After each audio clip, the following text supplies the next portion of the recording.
እስቲ ራሳችንን ለአፍታ በጨለማ ክፍል ውስጥ እንደታሰረ ሰው አድርገን እንሳለው። ይህ እስራት የአንድ ቀን ወይም የአንድ ዓመት አይደለም። ለዘመናት ለትውልድ የሚቀጥል እስራት ቢሆንስ?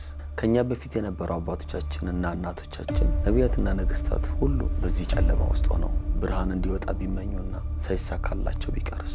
ዛሬ የምናወራው ስለ አንድ ትልቅ የድል ዜና ነው። ይህ ዜና የተሰማው ከ2000 ዓመታት በፊት ቢሆንም አስተጋብቶ የደረሰው ግን ከ5500 ዓመታት የሰው ልጅ ልቅሶ በኋላ ነው። ዛሬ በትንሣኤው ሳምንት ውስጥ ስለምናከብረው አዳም ሐሙስን እንወያያለን።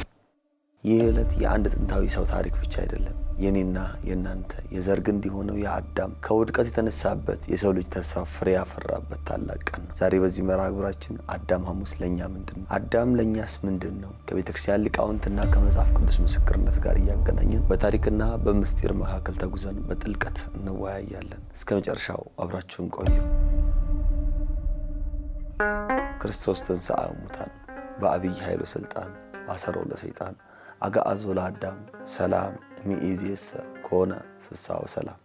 ሰላም ጤና ይስጥልኝ። በመላው ዓለም የምትገኙ ውድ ቀንዲል ሚዲያ ቤተሰቦቻችን እንደምን አላችሁ? እንኳን ለብርሃነ ትንሣኤው በሰላምና በጤና በፍቅር አደረሳችሁ። እኛ የትንሣኤ ልጆች ነን። ትንሣኤ ደግሞ ለኛ ከአንድ ቀን በዓል በላይ ነው። ከትንሣኤ እሁድ በኋላ ያሉት ሳምንት ሰሞነ ፋሲካ በመባል ይታወቃል።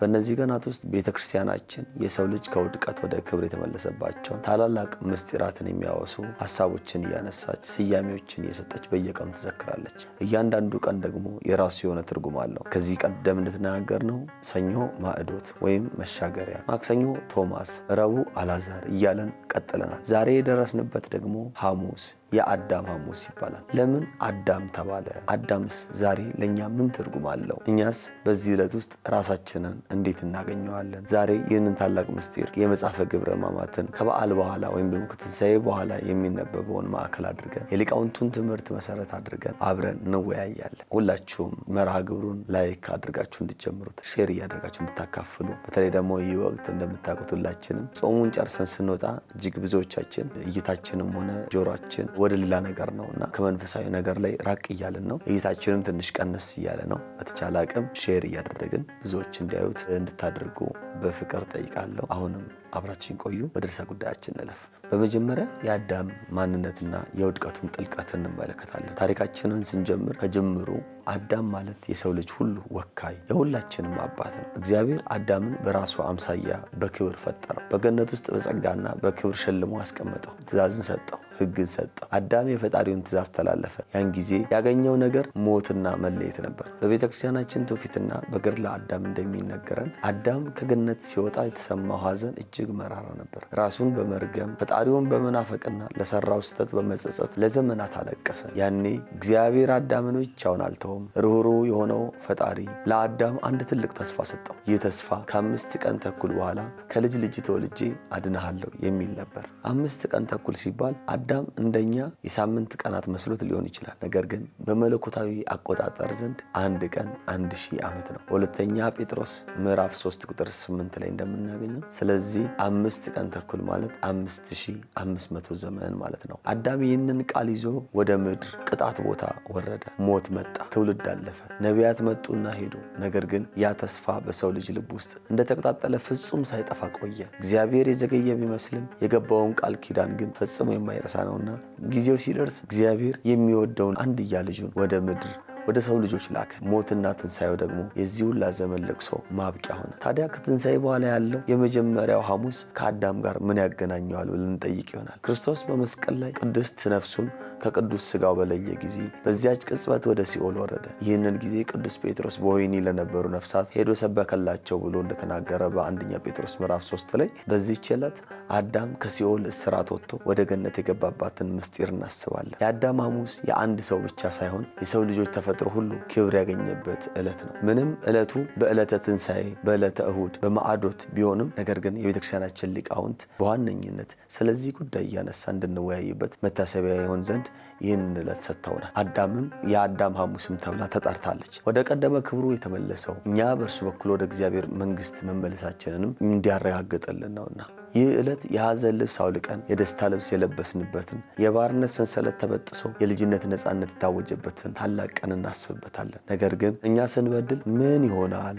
በኃጢአት ምክንያት በውስጣችን ያለው የእግዚአብሔር አምሳያ ይደበዝዛል። አዳምም የሆነው ይህ ነበር።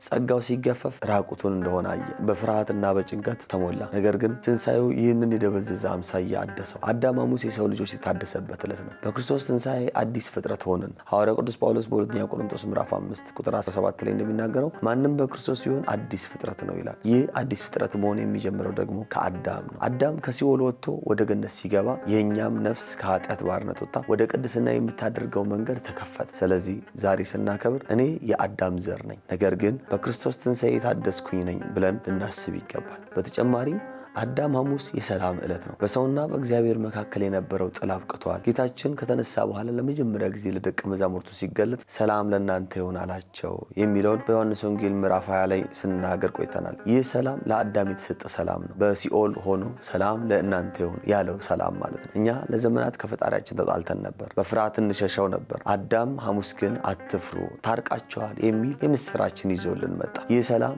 በበጎች ደም የተመሰረተ ሳይሆን በክርስቶስ ደምና በትንሣኤው ኃይል የታተመ አዲስ ኪዳን ነው። ዛሬ በሕይወታችን ሰላም ሲርቀን፣ ጭንቀት ሲወረን አዳምን እናስብ። እግዚአብሔር ከእኛ ጋር ሰላም ካደረገ እኛ ደግሞ ከራሳችንና ከሰዎች ጋር ሰላም ልናደርግ ይገባናል። የትንሣኤው ሰላም በልባችን ሲነግስ ያኔ እውነተኛውን አዳም ሐሙስ እናከብራለን። የተወዳችሁ ወንድሞቼና እህቶቼ እኛ እያንዳንዳችን በውስጣችን አንድ አዳም አለ። የአዳም ብዙ ጊዜ ይበድላል፣ ይሳሳታል፣ ከእግዚአብሔር ይሸሸጋል፣ በተስፋ መቁረጥ ሲኦል ውስጥ ይቆለፍበታል። ምናልባት ዛሬ በዚህ ቪዲዮ የምታዩኝ ወንድሞቼና እህቶቼ ኃጢአቴ በጣም በዝቷል፣ እግዚአብሔር ይቅር አይለኝም የምትሉ ትኖሩ ይሆናል። በሕይወቴ ብዙ ተስፋዎችን ጠብቄ ሳይሳኩ ቀርቷል ብላችሁ የምታዝኑ ትኖሩ ይሆናል። ሱስ፣ ቁጣ ወይም የቂም እስራት ሰንሰለት ሆኖብኝ አስሮኛል የምትሉም ትኖሩ ይሆናል። በዚህ ዕለት የምናከብረው አዳም ግን የሚነግረን አንድ ትልቅ ነገር አለ። ለእነዚህ ሁሉ ጥያቄዎች መልስ 5500 ዘመን የጠበቀው አዳም ተስፋው ካልከሸፈ የእናንተ ተስፋ እንደማይከሽፍ ያስረዳናል። ጌታችን ወደ ሲኦል ወርዶ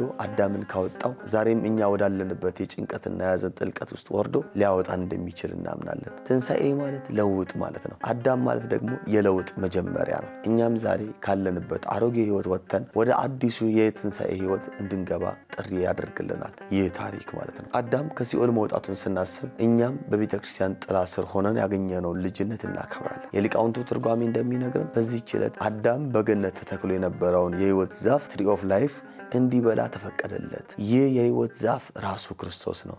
ዛሬ እኛም በቅዱስ ቁርባን በሥጋው ደሙ በኩል ያንን የሕይወት ዛፍ እየተመገብን የዘላለም ሕይወት እናገኛለን። ስለዚህ ዛሬ በዓለማችን ላይ ጥላቻና መከፋፈል በዝቷል። እኛ ግን የአንድ አባት የአዳም ልጆች ነን። አዳም ከሲኦል ሲወጣ ብቻውን አልወጣም፣ ከልጅ ልጆቹ ጋር ወጣ እንጂ። እኛም ዛሬ ነፃ ስንወጣ ሌሎቹን ይዘን መውጣት እንዳለብን ልንረዳ ይገባል። በቂም የታሰረን ወንድማችንን እንፍታው። በሐዘን የተቆለፈባትን እህታችንን እናጽናናት። በተስፋ መቁረጥ ጨለማው ውስጥ ያለውን ጓደኛችንን ብርሃን እንሁነው። ይህ ነው እውነተኛው የአዳም ሐሙስ አከባበር። ትንሣኤ ከኛ አልፎ ለሌሎችም ብርሃን መሆን ሲችል ነው ፍጹም ትንሣኤ የሚሆነው። የተወደዳችሁ ወንድሞቼ እና እህቶቼ የአዳም ሐሙስ ጉዟችን እዚህ ላይ ያበቃል። ዛሬ የተመለከትናቸው ነጥቦች ለማስታወስ ያህል አንደኛ አዳም ለ5 ቀን ተኩል የጠበቀው ተስፋ ፍሬ ማፍራቱን፣ ሁለተኛ ክርስቶስ ወደ ሲኦል ወርዶ የአዳምንና የልጆቹን እስራት መፍታቱን፣ ሶስተኛ የሰው ልጅ ተፈጥሮ በትንሣኤው ብርሃን መታደሱን፣ አራተኛ እኛም ዛሬ በሕይወታችን ያለውን ሲኦል ሰብረን የምንወጣበትን ተስፋ ተመልክተናል። ይህ መንፈሳዊ ዝግጅት ለእናንተ አዲስ መንፈሳዊ ጥንካሬ እንደሚሰጣችሁ ተስፋ አድርጋለሁ።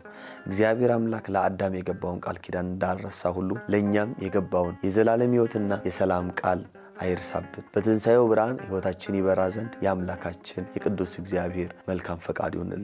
ነገ ዕለት ደግሞ ዓርብን የሚዘክረውን መርሃ ግብር ይዘን እንመለሳለን። ስለተከታተላችሁኝ ከልብ አመሰግናለሁ። ላይክ እያደረጋችሁ ሼር እያደረጋችሁ ለብዙዎች እንድታደርሱ በትህትና ጠይቃለሁ። እንግዲህ ሁልጊዜ እንደምላችሁ ልዕልት ጥበብ እናመሰግናለን። ልዕልት ጥበብ የተለያዩ የአገር ባህል ልብሶችን፣ ሽፎኖችን በተለያየ ዲዛይን ሰርታ የምታቀርብልን እህታችን ነች። ከልብ እናመሰግናለን። ማዘዝ የምትፈልጉ ከታች በተቀመጡት ስልኮች ደውላችሁ እንድታዙ በፍቅር እንጋብዛለን። ይህን መርሃ ግብር ለሌሎች ማካፈላችሁን አትርሱ።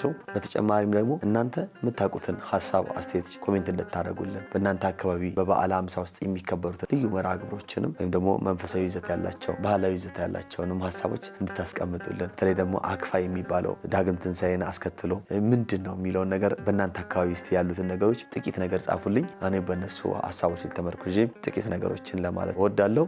ነገ የዓርብን ቀጥሎ የቅዳሜን እሁድን ደግሞ የዳግም ትንሣኤ ምንድናቸው ትርጉማቸው የሚሉትን ነገሮች በደንብ እንወያያለን። አዲስ መርሃ ግብር ደግሞ በቅርብ ጀመር ነው በሚቀጥለው ሳምንት ወደ እናንተ ይደርሳል። እጅግ በጣም የምትወዱት መርሃ ግብር ነው። ከሊቃውንት ጋር የሚደረግ የተሰወሩ ዕንቁዎችን ፍለጋ የምናደርገው ጉዞ ነው። ስለዚህ ላልሰሙ እያሰማችሁ ቀንዲል ሚዲያን ቤተሰብ ሆናችሁ ወዳጅ ሆናችሁ እንድትቆዩ ጥሪና ቀርባለሁ። ስለተከታተላችሁን ከልብ አመሰግናለሁ። ቸር ቆዩልኝ። መንፈሳዊ የሆኑ መርሃ ግብሮችና ልዩ አጋጣሚዎቹ ለእኛ ልዩ ትርጉም አላቸው። እያንዳንዱን ቅጽበት ውበት፣ ስሜትና ታሪካዊ ፋይዳ በሚገባ ተረድተን በላቀ ጥራት ባለው የፕሮዳክሽን ስራችን ዘላቂ ትውስታ አድርገን እናስቀምጥሎታለን። በጥራት በፍቅርና በመንፈሳዊ ስነ ስርዓት እንሰራለን። ማንኛውንም መንፈሳዊ መርሃ ግብሮችን ከማከናወነው በፊት ቢያማክሩ ጊዜያችንን ሰጥተን በከፍተኛ ጥራትና ውበት እንዲሰሩ እናደርግሎታለን። ቀንዲል ፕሮዳክሽን የመንፈሳዊ ልዩ መርሃ ግብሮች፣ የሰርግ ፕሮዳክሽን ከሽምግልና ጀምረን የቅድመ ሰርግ፣ የመስክና የስቱዲዮ ጊዜ ሰርግ፣ ተክሊሉና የሰርግ ስነ ስርዓቱን እንዲሁም ድህረ ሰርግ የሚከናወኑ ማንኛውንም መርሃ ግብሮች፣ የህፃናትም ሆነ የአዋቂዎች የልደት በዓል፣ የክርስትና በዓልና ሌሎችም ልዩ የህይወት አጋጣሚዎች እያንዳንዱን ዝግጅቶን በሙያዊ ዕውቀት በዘመናዊ መሳሪያዎችና ከሁሉም በላይ በመንፈሳዊ ስነ ስርዓት መሰረት በመስራት የዝግጅቶን እውነተኛ ማንነትና ውበት እናንጸባርቃለን። አንዴ ከተወዳጁ በፍጹም ፍቅር በሁሉም መርሃ ግብሮ እንደወደዱን አብረኑት እንዘልቃለን። ለምን? ሁሌም ጥራትና አዲስ ነገር የኛ መለያ ነውና። ለተጨማሪ መረጃና ለቀጠሮ ስልክ ቁጥር 0981 75 2305 በኢሜል አድሬሳችን ቀንዲል production@gmail.com ብለው ያገኙናል። በተለያዩ የሶሻል ሚዲያ አማራጮች እንዲሁም በቴሌግራምና በዋትስአፕ ያገኙናል። ዛሬውኑ ይደውሉልንና የማይረሳ ትውስታውን በእኛ እጅ ያስቀምጡ። ቀንዲል ፕሮዳክሽን። እናመሰግናለን።